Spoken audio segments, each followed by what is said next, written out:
The Tale of Lost Communication, a village of wizards and witches. Once upon a time there was a village where wizards and witches lived peacefully. It was so peaceful that it was awarded the most peaceful village around that area. But little did they know there was something more to that peacefulness. All the wizards and witches had lost their power to communicate due to a grave danger.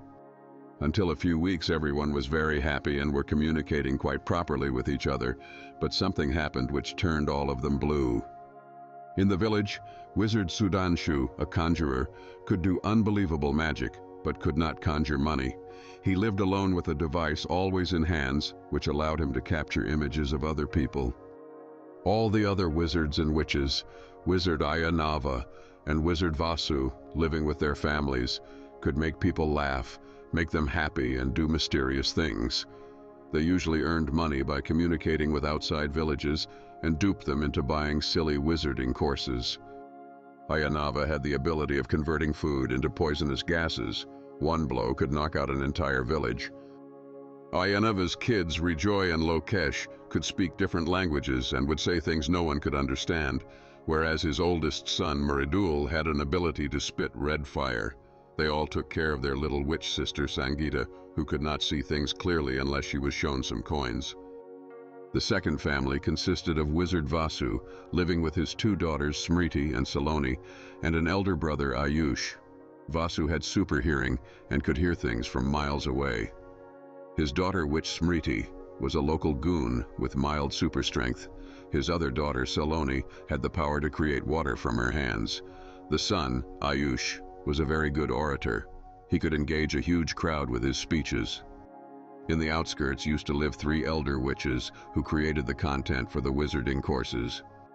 Witches Vidhika, Neha, and Shivangi could make the videos for wizarding, legal, and IT arts, and were pretty good mentors.